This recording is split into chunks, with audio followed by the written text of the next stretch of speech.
Hello friends, welcome to Usha's kitchen. இன்றைக்கி நாம் ஹெல்தியான சொரக்காய் சப்பாத்தி எப்படி செய்யுதுன்னு பார்க்கலாம் வாங்க. அதுக்கு தேவையான பொருட்கள்: ஒரு சொரக்காய் க்ளீன் பண்ணி தோல் எடுத்து கட் பண்ணி வச்சுக்கலாம். ஒரு ஸ்பூன் மிளகு சீரகம் எடுத்துக்கலாம். 6 பச்சை மிளகா, 6 பல் பூண்டு, 1 இன்ச் இஞ்சி எடுத்துக்கலாம்.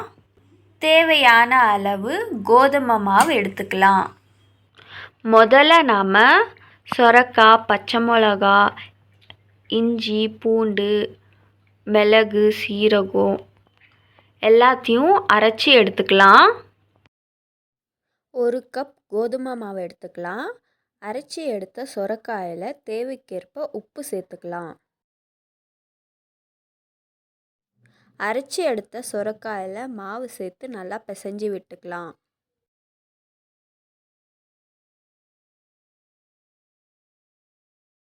மாவை நல்லா இந்த அளவுக்கு சாஃப்டாக பிசைஞ்சிக்கலாம். இதை ஒரு 1/2 hour மூடி வச்சிடலாம்.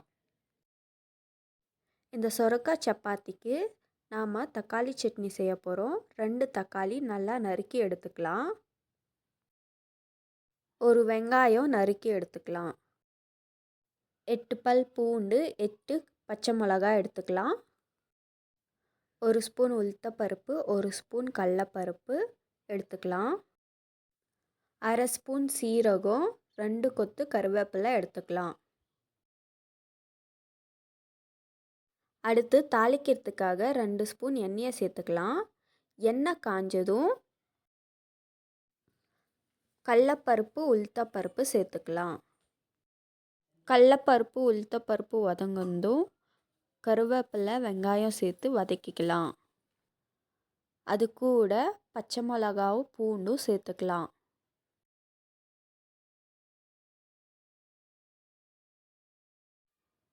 கொஞ்சம் வதங்கந்தும் நறுக்கி வச்ச தக்காளி சேர்த்து நல்லா வதக்கி விட்டுக்கலாம். தேவைக்கேற்ப உப்பு சேர்த்துக்கலாம். மஞ்சள் தூள் 1/4 ஸ்பூன் சேர்த்துக்கலாம்.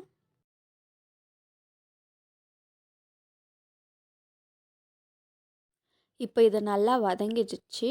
இதை நாம் ஆஃப் பண்ணி ஆற வச்சு மிக்சியில் போட்டு அரைச்சி எடுத்துடலாம்.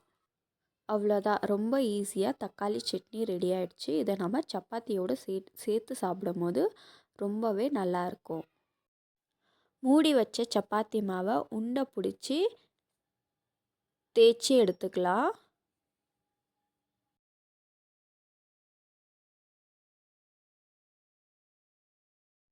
இப்போது தேய்ச்சி எடுத்த சப்பாத்தி மாவை சுட்டு எடுத்துக்கலாம்.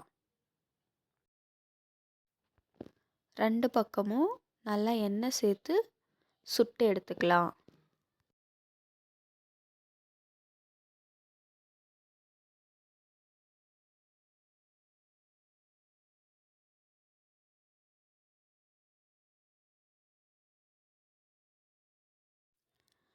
ரெண்டு பக்கமும் நல்லா வெந்துருச்சு.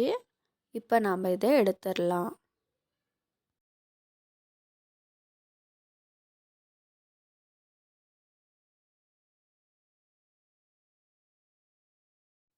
அவ்வளோதாங்க, ஹெல்தியான சொரக்காய் சப்பாத்தி தக்காளி சட்னி ரெடி.